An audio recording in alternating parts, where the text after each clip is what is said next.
our next speakers. They are already here. I see Paul. Katerina, are you here? Lucy? Just. Yeah, lovely to see you. Yeah, hello, Lucy. Yeah, hello. How you doing? Hi, everyone. Katerina, yeah, glad to see you. Glad to see you. And dear colleagues, we invite you for an engaging AMA session. It's a new format for us. It's unusual. Ask Me Anything session with co-authors of Becoming a Team Coach, the Essential ICF Guide. Today, we have a unique opportunity to connect directly with the experts behind the definitive ICF guide to team coaching. So dear participants, so you can ask your questions about team competencies, practical tools, or the journey of writing the book, or anything you want. Whether you're an experienced coach or just starting out, today's interactive session will offer valuable insights, real world examples, I'm sure, and behind the scenes stories from the authors themselves. And so let me to introduce our honored speakers, our dear guests. So Lucy Widdowson, MCC, is an accredited executive and team coach, lead tutor on team coaching at Henley Business School, and director of Performance Edge, a leadership and coaching consultancy, providing ICF accredited team coaching development. During her 30-year corporate career, she has worked as a human resources director and is a United Kingdom board member of team coaching for the ICF. Lucy was one of the global subject matter experts involved in the development of the ICF team coaching competences and ACTC specialty designation. So Lucy, you are warmly welcome. Thank you so much, Tatiana. Lovely to see you all. Thank you, the same with us.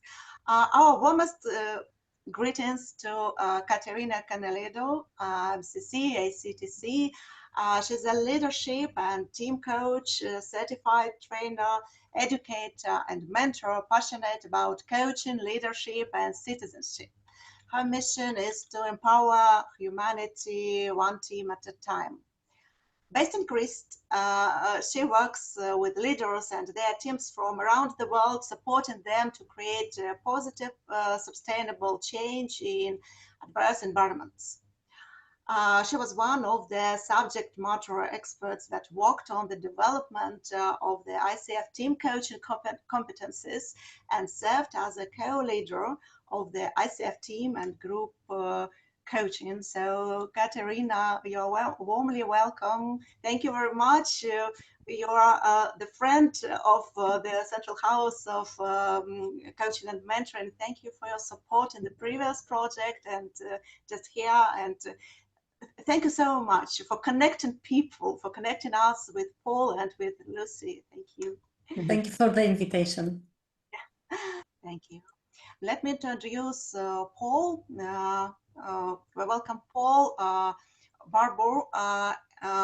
He's an accredited executive and team coach, certified business psychologist, and author with over 20 years of experience leading businesses at Kerry Group, a writer and speaker with strong interest in human collaboration and conflict resolution. He is also a lead tutor on team coaching at Henley Business School. So Paul, you're welcome. Hello, glad to meet you. Thank you very much, and lovely to be here. Lovely to be here. Thank you. Thank you. Thank you very much. And we have different. Our framework is asking questions, and so please, dear participants, just do it in chat. Write your questions, and my few words, some more words. I know that our speakers are very busy, and so thank you so much for finding the time to join us despite your full calendars. And of course, it's a great honor for us to have the opportunity to speak directly with people who stood at the origins of team coaching competencies and continue to develop team coaching at the highest level globally. So, dear participants, please don't lose the chance to ask our honored speaker any questions you want. Of course, team coaching for the first time, of course.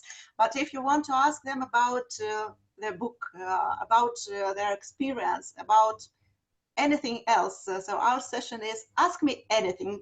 Please use it and try not to lose this chance. Okay, let me have a look to the chat. Do we have any questions? Just a second. And we have the first question from our wonderful speaker, from Christine France. Hello, Christine. Glad to see you, and thank you for support from the very beginning of our event. Thank you, you are here, and thank you for your question. So the first question is from Christine.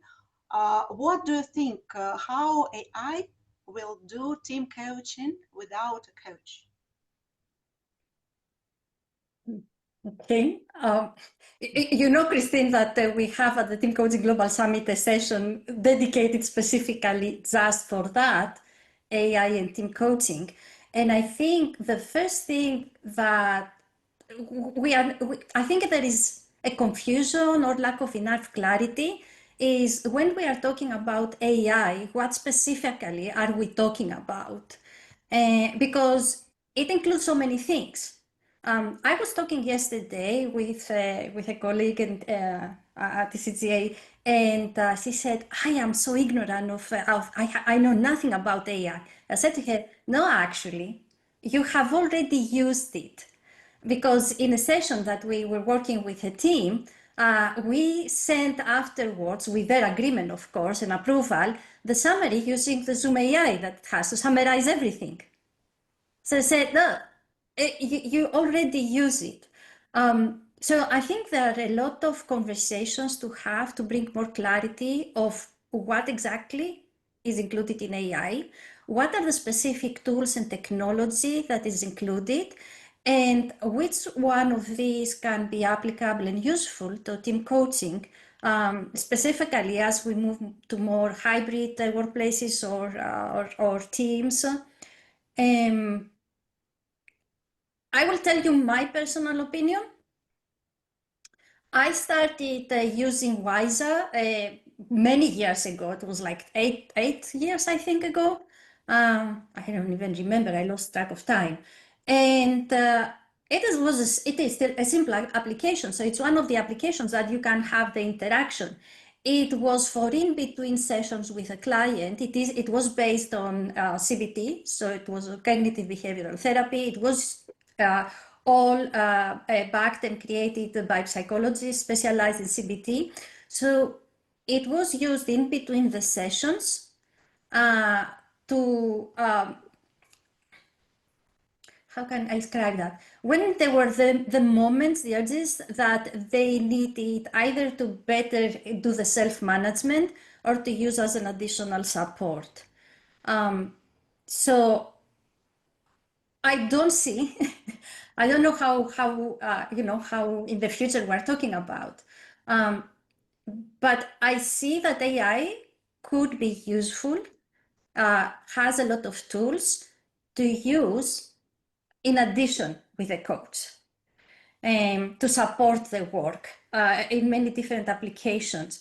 My concern will be how to do it ethically and environmentally friendly. I know Paul and Lucy. Yeah, no, I agree, Katerina. I was using AI this morning to do a one-to-one report, summarize it all up, what you had mentioned. But we had to go back as human beings and actually check it all and go over it because there was stuff that just wasn't right. So I think it's about how do we partner with AI. I do not think it's going to replace us in this team coaching space. Team coaching is so complex, so difficult, so challenging. I just think it's how do we partner with it? And actually, even just there now, I put in a couple of the questions into Copilot to see translating from Russian to English, and it just worked brilliantly. So I use it every day, and it does aid my work. But that's the way I look at it, partnering with it, and how can it benefit our work? And it does, it does.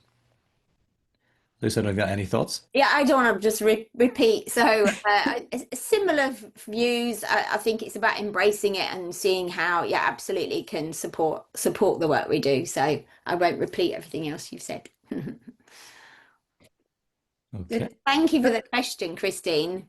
I suppose it's a bit of watch this space. It may change as well and evolve as things develop. So, we may have a view now and it may be very different in 3 years' time. So Next question there. I don't know. There are a lot of questions, Tatiana, so hit us. I think there's a question there about the difference in team coaching and group coaching. Is that the next one? So let me read the next question. How can coaching methods be adopted effectively for multicultural teams?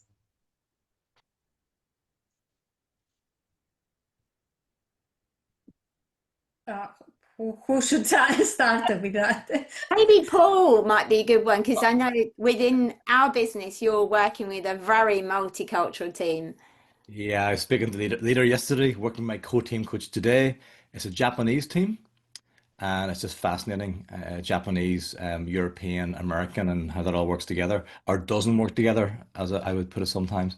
So I would say team coaching at its very heart is about helping people have open, honest conversations. And if I'm being honest, the cultural differences, and we actually, when we're doing the team coaching work, we have interpreters doing live interpretation during the team coaching sessions. And it is very, very challenging. And even 2 years into the work, we are getting a lot of feedback still that the cultural differences in terms of, probably especially Japanese culture versus Western culture, there's a real clash of ideas there. And it's proving very, very challenging. And we're still working through that. So I would say team coaching is a great vehicle to help support that work. Yeah. I'm not going to pretend it's easy. It is not easy. And if you were to say to me, would it be easier that everybody would all, spoke one language? Yes, that would be easier. But that's not the reality of what we're, where we are in today's world, which is okay. So it's really challenging, really difficult. And yeah, and I guess the challenge is probably when there's no one language at all, and you have people who have a totally different language and have no language skills at all in maybe one language. And that's probably my first time experiencing that. Normally in a team there would have been a language everybody could speak. This is the first time whereby that hasn't been the case. And day in, day out, the team really, really struggle with time zones when they have meetings, and struggle on how to communicate. Really basic stuff, really basic stuff. The team coaching does help, but it's still very, very difficult. Very, very difficult. I will give you some tips because most of my work is with multicultural teams. So the first thing, and by the way, is something that I love. The first thing is to make a very clear contract. And that includes things that we would assume. So we let go of assumptions. Because we bring also the cultural context of our behaviors. So something that we would assume it would be appropriate in one culture, it might seem rude or inappropriate, to give an example, or even aggressive in another culture. So I think it is brilliant. It is also helping to smooth the debates and the conflict. So they are productive. The debates they have, they are productive. It's not a reason of conflict, but it also brings a better understanding of each other and a better way of collaborating and respecting each other. And by the way, when I say in the contracting, I say, okay, we start and we model that of how are we going to work together? What are going to be our agreements, our standards?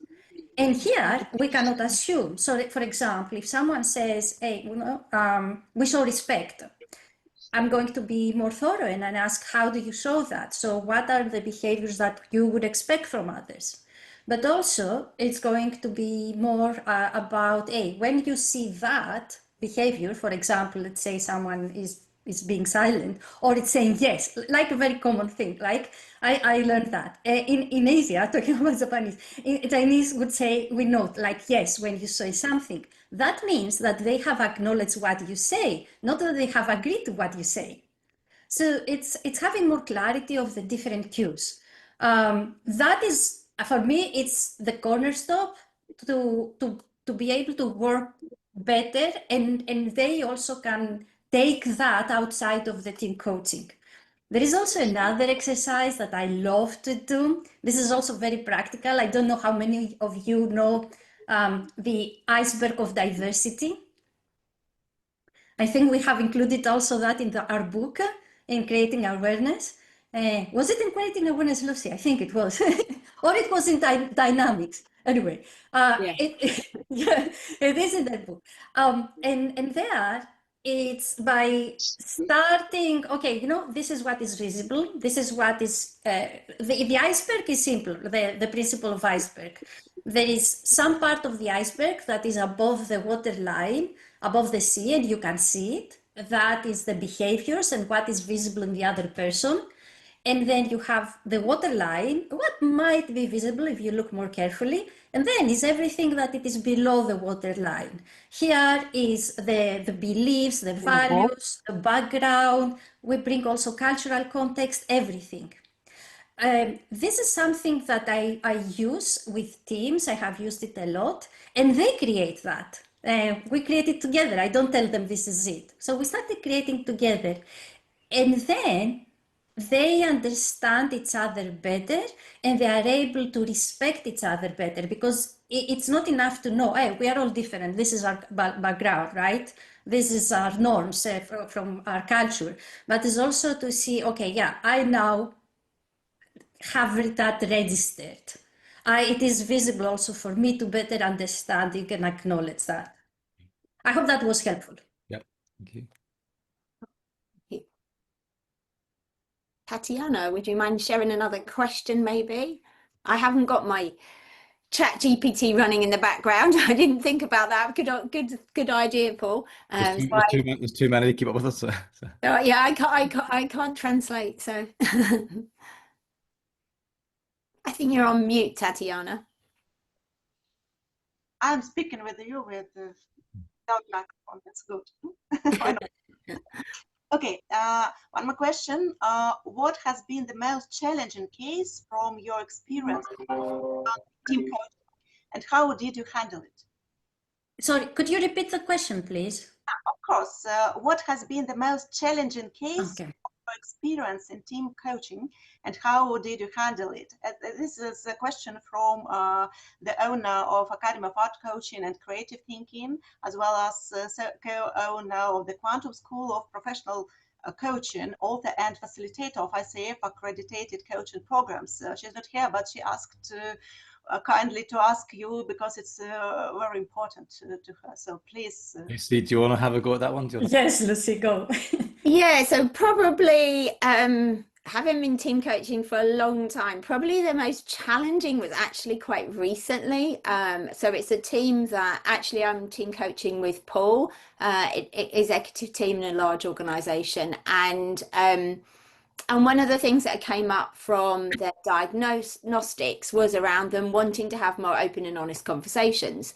So the opportunity is a sort of second session. We'd done some work, obviously, building psychological safety. And actually earlier that day, we'd done some work sharing the lifeline, where people, shared the ups and downs of their own lifeline. So there was some real depth within the team. And then just even the word about starting to move into open and honest conversations just illuminated some very, very strong dynamics and resistance in the group.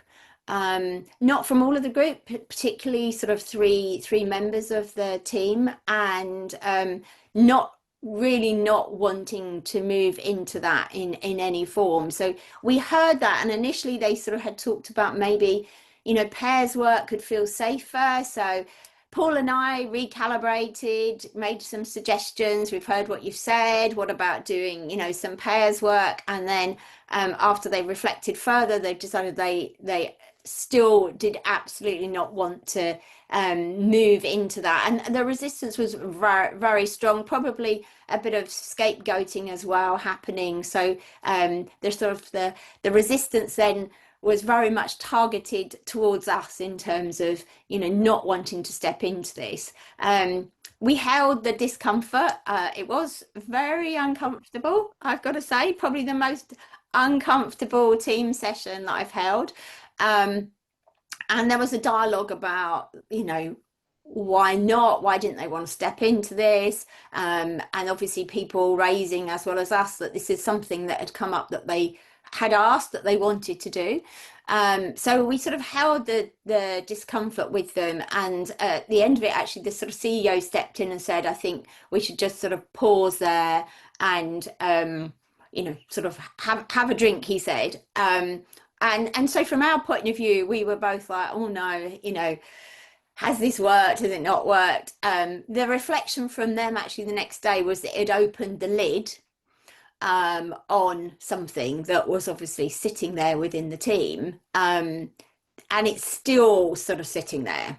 So we then had a follow-up calls afterwards, and the CEO was saying, actually, I'm acknowledging I need to step into open and honest conversations. Had a review again with one of the senior stakeholders last week, and them saying we're still not really seeing them do that. So actually it hasn't sort of come to resolution. It's raised the issue, and at the moment the team are not indicating they're ready to step into that. So that's where we are. Paul, anything to add? Yeah, I guess the only other thing on top of all that, there's stuff going on below the surface that we don't know about, Yes. like Yeah. neurodiversity. And there may be one person that's getting a diagnosis currently to do with for autism, but we don't know. We've been told that you know, we don't know. We don't know if that's true or not.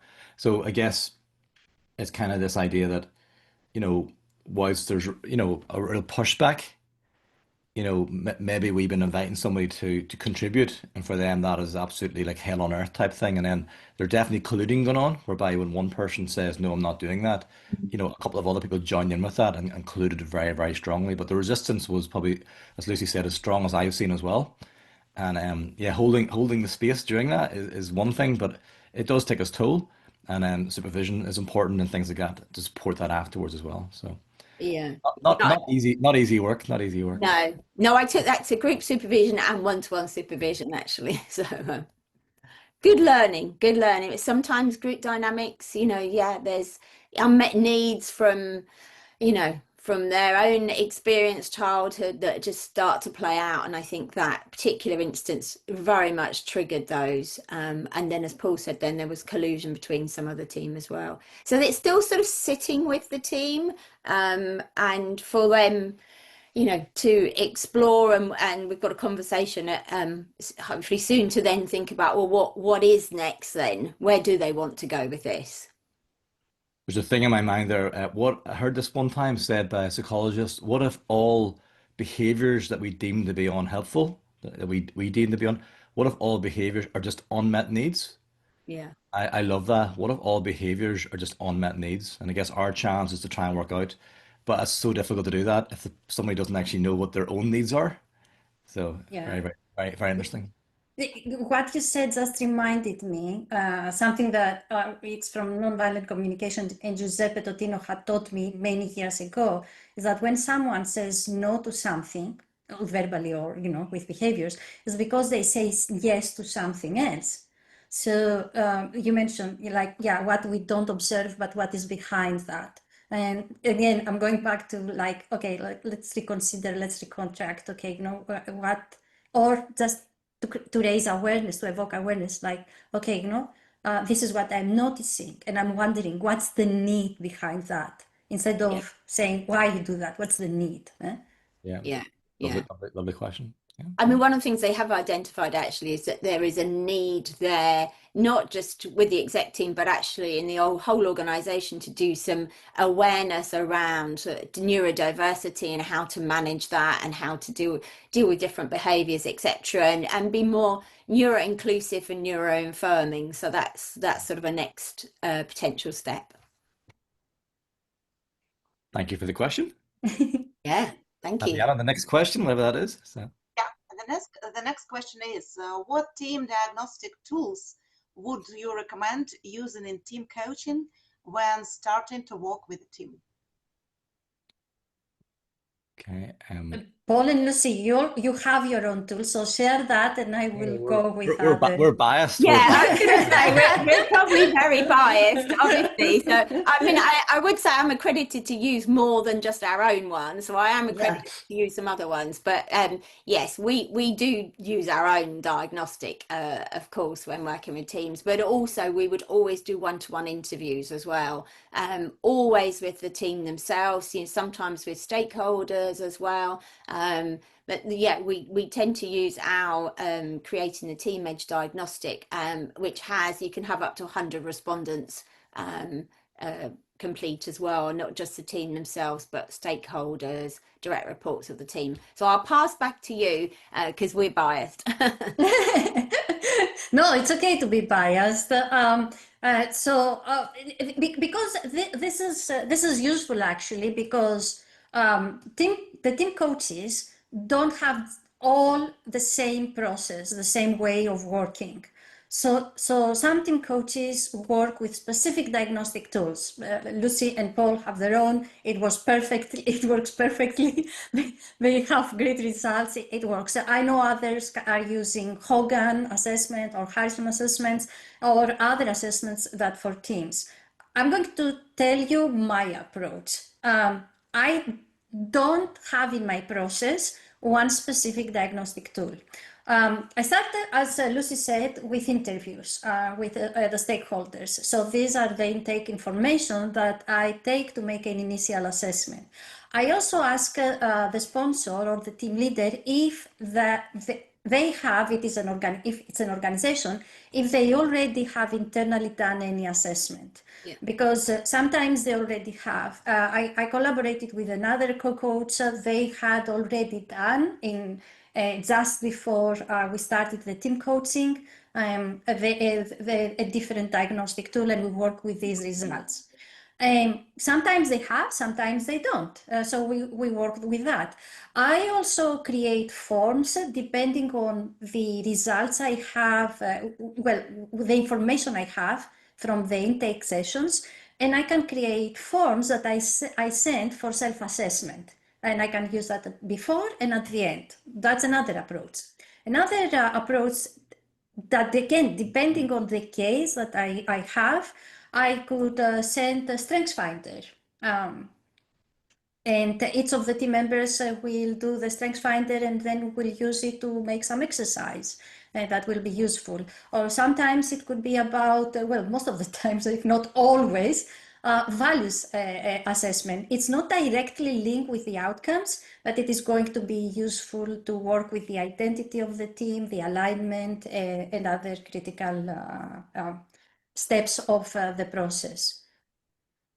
Well, one thing I was going to say, that no matter what 360 you use, the important thing we always believe is not to, we're not consultants. We're not going in and saying, here's what you need to do. It's kind of like, here's some data and information, giving it over to the team and saying, what do you think that means? What do you think, what you want to do together? So that's just a really important, irrespective, that's a really important thing to call out.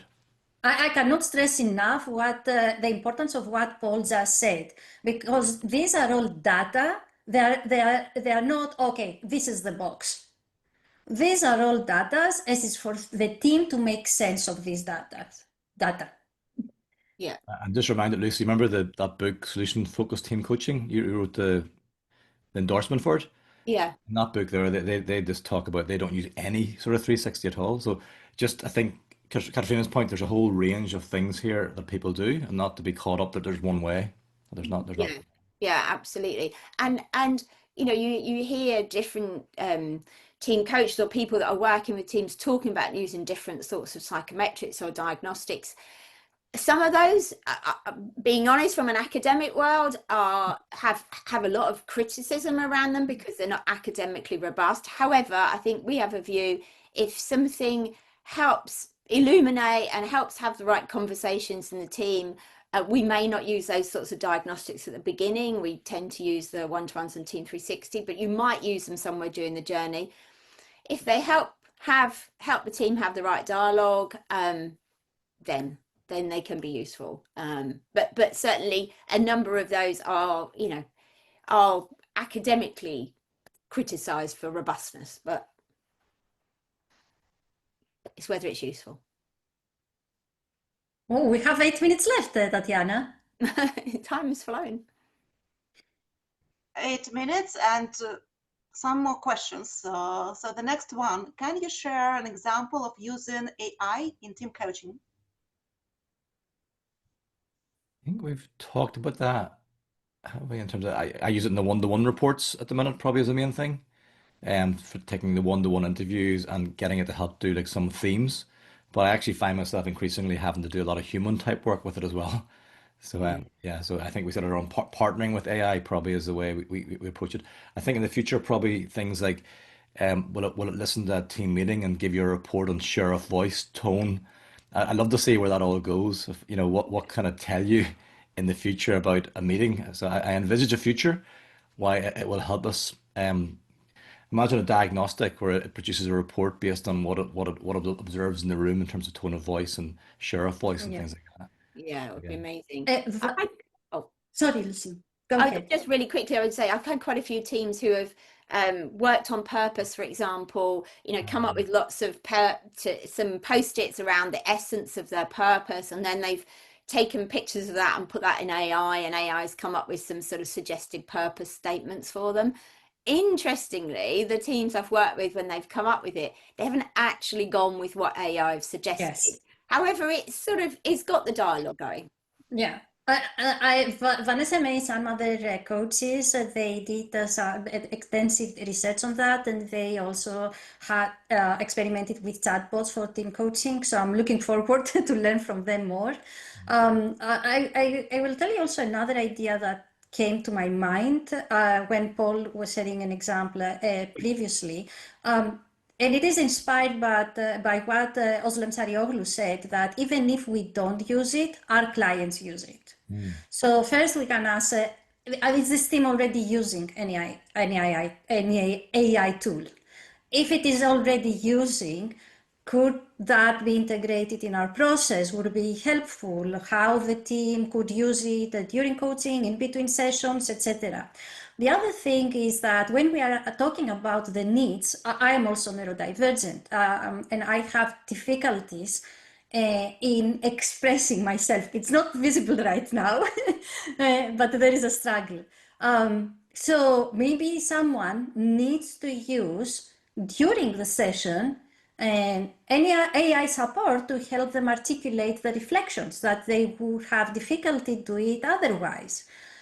So I think it's like always partnering with the client, where they are, have they already used it, what they use it, how they can use it, how it can enhance our work together. And I think the future will be very interesting to watch the space. Tatiana, I know it's not fair to pick what questions you think, because there's so many there, but what do you think would add most value in terms of the... Yes. I think there's a piece around skepticism in Russia that I wonder if that's a really relevant question. Yeah, I think that could be a good one. I was just trying to answer that in chat, actually. But I wonder if that might be useful. Yeah, I love the Alison Hardingham, was a professor we had at Henley Business School in London years ago. She talked about if there's resistance, meet the resistance. Sometimes I talk about joining the resistance. So if somebody's skeptical, I would say to them, thank you. I totally agree. Yeah. There's a very good chance this will not work, and here's why. And it will not work unless we do this, and this together. So I think skepticism for me is actually a healthy thing. You meet it head on, have a good discussion about it, and say, what would it take for this to actually work? and to overcome that, because it is not easy. It is not easy work. Um, the stats, I think, is between 13 and 21% of teams perform at the highest level based on a research of 120 teams and 3,000 global teams. So the cards are not stacked in our favor of the base of, you know, where it is right now in terms of how teams collaborate. So I think I use that. I meet that head on, and use it as a discussion point. Well, what could be different? I have team coached a Russian team actually, a team in Russia. It was online, but yeah, everyone was based in Russia actually. And definitely we realized, you know, big shifts as well in the team. So the other thing I just shared in chat was the sort of price and toy research in accelerating performance. So, and that was based on 3,000 teams. So they found where teams were high performing, they realized around a 27% increase in, I put performance here, but actually it was in financial return. So there's a few stats in that book that can be really helpful as well to share, where, you know, where there's skepticism as well. Yeah. I will tell you something. The clients can have always resistance. They had resistance at one-on-one coaching. It goes without saying. By the way, my best clients were those who would say, "I don't need that." Now it is. Does your client or potential client, does your market care about your credentials, your certifications, the ability that, yeah, they have a professional in front of them who has studied that, who has all the, like formal, not only formal training, but also formal certifications and credentials.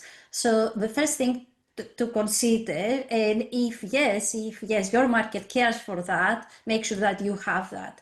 The second is that our clients do not care about coaching. They don't care about team coaching. They care about what they can get from that. So it's about the results. So instead of talking to them about coaching and what it can do, the team coaching, we can talk about like cases that Lucy said, hey, we have worked in that case. Or if you have something unique that they might be curious and interested about, tell them about this unique program. We are talking about business development also, because it's not enough to know something, it's how we bring it to the world. I had some interest just for one program. They didn't care. They didn't care what it included, how it would be done, what they will do, what will be the outcomes. They just were so interested about that program. They just lining up to do that program. So think about what is it that they care, and connect with them on that basis. And then once they finish, they will be happy and they said, hey, we achieved that. We did that through team coaching actually, and it would spread the word. Yeah. Yeah, I was sharing with you earlier that I've got one team who've been through team coaching, and lots of markers have shifted, but you know, overall they're now 65 million above budget, and they've pounds, and have won loads of rewards, and of course many reasons, many systemic reasons why, but they did say that team coaching has been one of the contributing factors. So even if it was like only a tiny bit of it, the return on investment is very significant. Yeah, I just put in the chat there, I talk about human collaboration. How can humans collaborate better? You know, so whatever language is going to resonate with the people you're speaking to, I just change to that language. And at Katrina's point, not get caught up in terminology sometimes. We know what the work is. You know, there's no point in getting precious about language. Tatiana, I think we're back to you. Yeah, we have some more questions, but unfortunately, time is up. Unfortunately. Thank you so much for writing in chat. Thank you very much for sharing your experience, for your examples, and for your openness. And thank you for support of our project. 40 minutes. I thought it 1 minute. It's flown by. If anyone wants to reach out on LinkedIn with any of those questions, please do, to any of us, and we're really happy to continue the dialogue. Yeah, and please connect with us as well on LinkedIn if that's a platform you're using. Please connect, say hello. We love to meet new people, so please do. We're very approachable. So. I can guarantee that. Yes, Lucy and Paul are very approachable. I put the link to the book if you would like to check it out, and the LinkedIn link. And we had some questions about book, but okay, unfortunately. Okay, thank you so much. Thank you. Thank you. Thank you, for having everyone. us. Thank you. Thank you. Thank you so much. Have a wonderful rest of session. Yeah. Thank Take you. care. Bye-bye. Thank you. Bye. We have